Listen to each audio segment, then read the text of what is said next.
Assalamualaikum warahmatullahi wabarakatuh. Kami dari kelompok 1 akan menjelaskan tentang Tahrikotul Qawaid wa Tarjamah. Pertama, perkenalkan, nama saya Esa Kaisar Rajabiah. Pertama, saya akan menjelaskan mengenai gambaran tentang Tahrikotul Qawaid wa Tarjamah.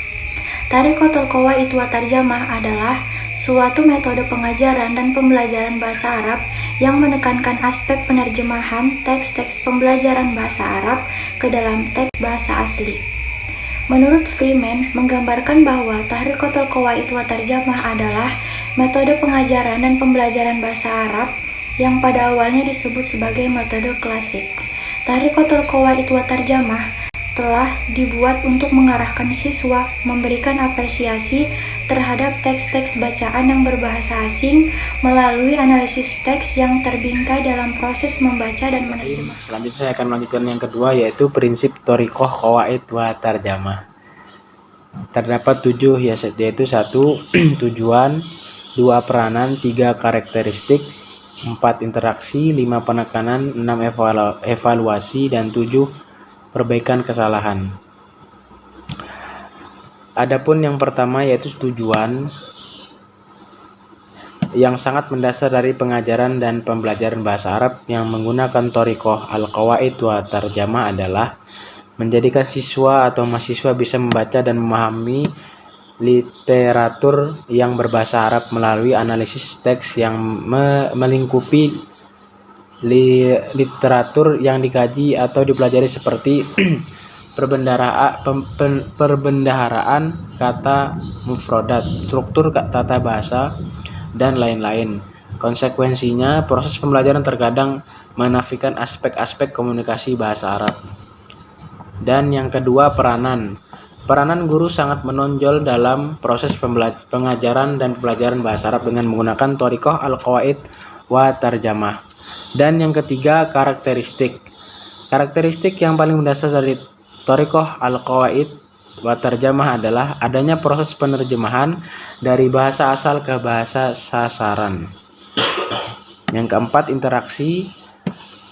Interaksi antara pengajar dan siswa atau mahasiswa dalam aplikasi Thoriqoh al-Qawaid wa Tarjamah cenderung bersifat satu arah. Siswa atau mahasiswa cenderung pasif menerima apa yang disampaikan oleh guru sebagai barang jadi. Yang kelima, penekanan. Dalam aplikasi Thoriqoh al-Qawaid wa Tarjamah, penekanan skill atau unsur bahasa lebih dititik beratkan pada struktur tata bahasa qawaid serta perbendaharaan kata mufradat. Unsur komunikasi lisan dari bahasa Arab seperti percakapan cenderung diabaikan. Dan yang keenam, evaluasi. Evaluasi sebagai konsekuensi yang muncul dari adanya interaksi, pengajaran dan pelajaran yang terkait dengan teks tertulis, maka evaluasi yang diterapkan juga cenderung bersifat teks tertulis. Maka evaluasi yang diterapkan juga cenderung bersifat tes tertulis. Biasanya tes yang diberikan berupa pertanyaan-pertanyaan tertulis.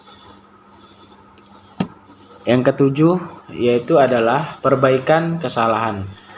Dalam aplikasi Thoriqoh al-Qawaid wa Tarjamah, pengajaran cenderung memberikan koreksi atas kesalahan-kesalahan yang dibuat siswa atau mahasiswa, baik dalam membaca atau menerjemah teks secara langsung. Dan yang ketiga yaitu teks aplikasi Thoriqoh al-Qawaid wa Tarjamah yang akan disampaikan oleh teman saya Nur Anjaning Pratiwi. Yang selanjutnya, saya akan menjelaskan tentang teknik mengaplikasikan Thoriqoh al-Qawaid wa Tarjamah sebagai media transfer bahasa Arab dalam proses pembelajaran dan pengajaran. Ada beberapa teknik al-Qawaid wa Tarjamah yang harus kita ketahui. Yang pertama, ada penerjemahan teks tertulis. Dengan teknik ini, mahasiswa diharuskan untuk menerjemahkan suatu teks berbahasa Arab ke dalam bahasa sasaran. Teks bisa dipilih dari literatur yang memang sudah ada, atau bisa pengajar dengan cara berkreasi untuk memberikan atau menciptakan bacaan sambil memberikan penekanan pada struktur bahasa tertentu. Yang kedua, ada pertanyaan pemahaman bacaan. Dengan teknik ini, mahasiswa harus menjawab pertanyaan-pertanyaan yang muncul untuk menguji pemahaman mereka terhadap suatu teks yang dibaca. Pertanyaan bisa berbentuk yes, no question, atau WH question. Yang ketiga, ada anonim atau sinonim. Dengan teknik ini, mahasiswa diberikan suatu kata tertentu agar mereka mengidentifikasikan lawan kata atau persamaan kata dari teks. Di samping itu, teknik ini bisa dikembangkan dengan meminta mereka untuk mencari suatu kata tertentu pada kelompok kata frase dari teks. Yang keempat, mencari kesamaan dari dua bahasa. Dengan teknik ini, mahasiswa mencari kesamaan kata yang akan menjadi menarik mengingat banyak unsur-unsur bahasa Arab yang diserap ke bahasa Indonesia. Yang kelima, yaitu aplikasi tata bahasa deduktif. Teknik ini yaitu struktur tata bahasa yang diajarkan dengan menggunakan contoh-contoh kalimat yang terdapat dalam teks. Begitu siswa atau mahasiswa dilihat sudah menguasai, mereka diminta untuk mengaplikasikan struktur tata bahasa tersebut dalam kalimat yang lain. Yang keempat, ada penghafalan. Teknik ini mahasiswa diberikan tugas untuk menghafal perbendaharaan kata atau mufrodat yang disertai dengan penghafalan struktur tata bahasa atau kawaid. Yang selanjutnya, yang ketujuh, ada menggunakan kata dalam kalimat. Dengan teknik ini, mahasiswa diarahkan untuk mengaplikasikan perbendaharaan kata atau mufrodat yang telah dihafal pada kalimat-kalimat tertentu, baik yang sederhana maupun yang kompleks.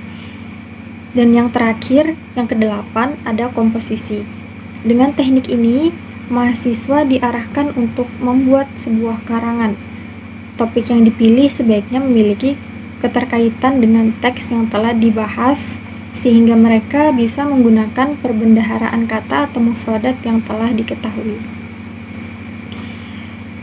Jadi itu adalah teknik-teknik yang bisa dipakai dalam pengajaran bahasa Arab dengan tema Tarikah Al-Qawaid wa Al-Tarjamah.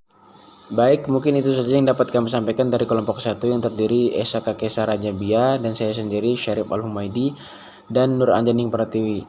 Mohon maaf jika ada kesalahan dalam penyampaian materi.